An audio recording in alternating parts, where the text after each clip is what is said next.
Hi, I'm Jermaine Jackson of the Jackson 5.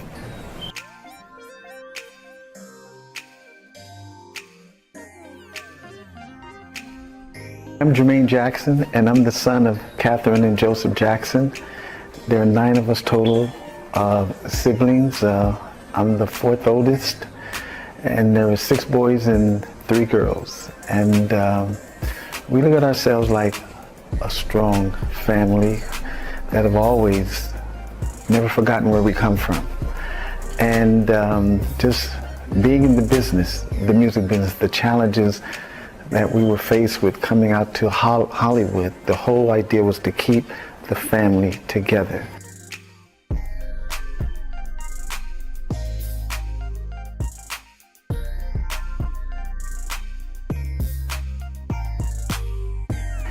And that was my father's mission from day one.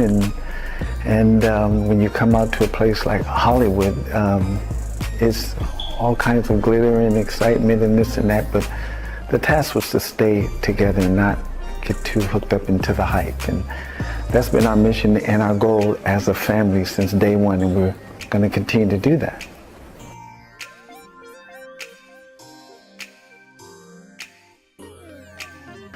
What kept our family strong was that brick right there. If you can put that brick into the frame, that brick.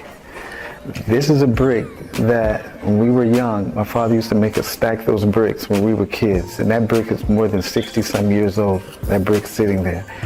And that's what kept us off the streets. And that's one of the original bricks that I keep with me all times to remind me of why we didn't go on the bad side and we stayed straight. And my father was not playing. He was tough.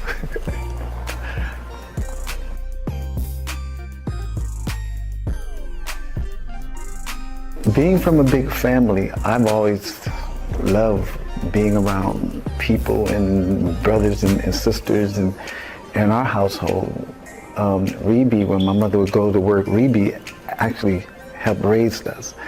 But when my mother would go to work and my father would go to work, Jackie would have us fighting. And we'd be boxing and doing all this kind of stuff. And my father had a Buick, and you could see this Buick coming from down the street. And when we saw that face on that car, we said, "Here comes Joseph," and we would have the house cleaned in like 15 seconds. But speaking of children, I have 7 kids. I have 6 boys and 1 girl. And I plan on having more because I'm trying to catch my father. My father had 6 boys and 3 girls. If I get 2 more girls, then I'll be just like my dad. But he had them all by 1 woman. That's where he's going to get me.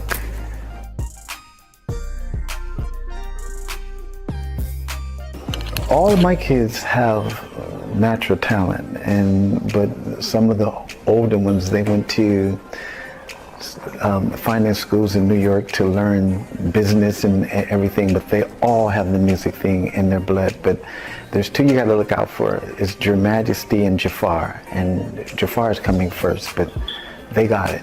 They have it. They're strong.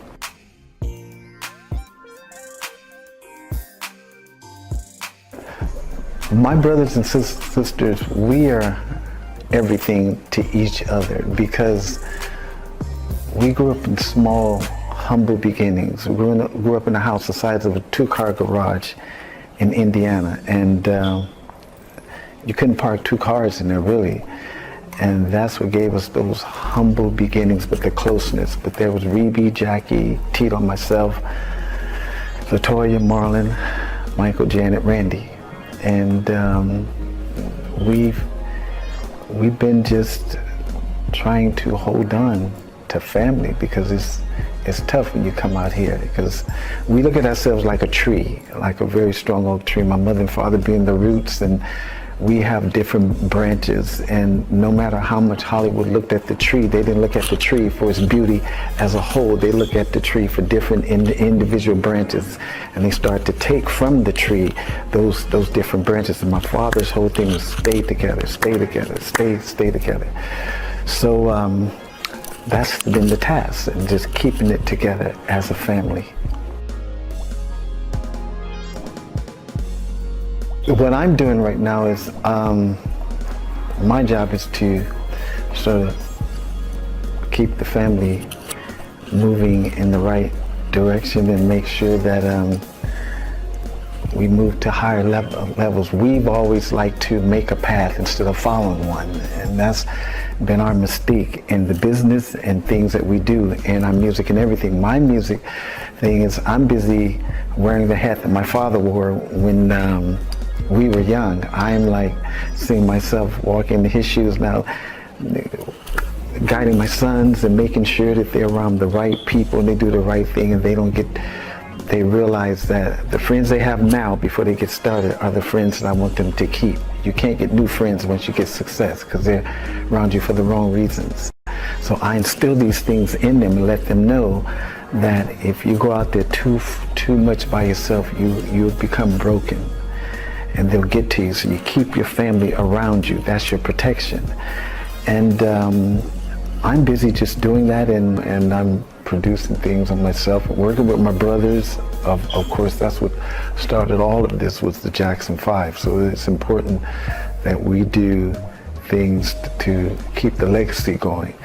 And just having fun. I study film, so I'm going to continue to produce film and do some directing as well. Haha.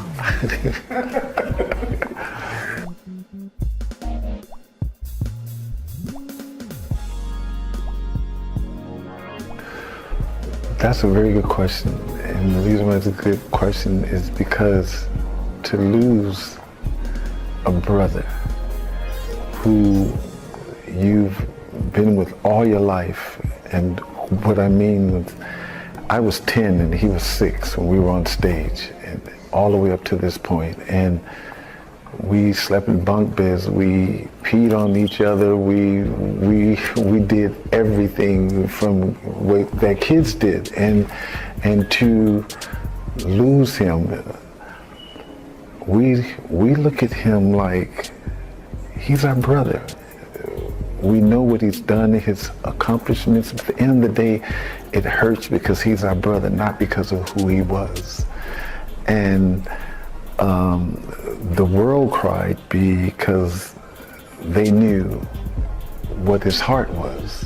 He was touching the hearts of people around the world while the media was too busy manipulating the minds of people against him. And so with that being said, we make sure that we continue to play the music. It's healing for us. But nobody was supposed to do what we did, being 5 black African-American kids breaking everybody's record, even on the tours to this day. Even with Dodger Stadium, the Bee Gees had the records for 2 nights. We sold it out 7 nights. We got threatened and we had to ride to concerts in an armored truck because our lives were threatened. Oh yes, during that tour, it was so much because we were not supposed to be doing. There was a funny story. I tell it. There was a massacre years ago at a McDonald's in San Diego, and I can't remember what it was. That same guy threatened us. So I said, Michael, you know we got this threat, and I said, well, what are you going to do? He said, well, I'm just going to dance so much where he can't shoot me. That's what he said.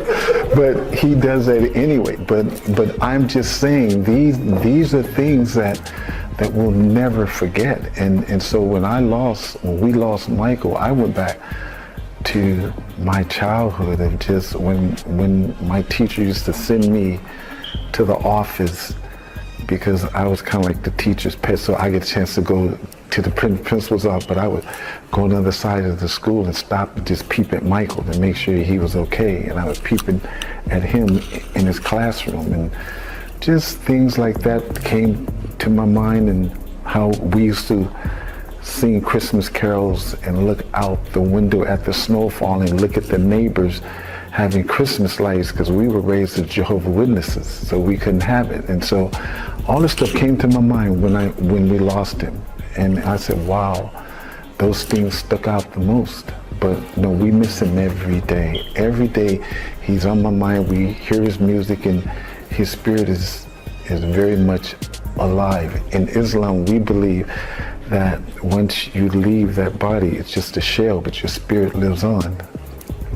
man. He has a very good spirit. Yeah, the world's missing. Yeah. We're missing.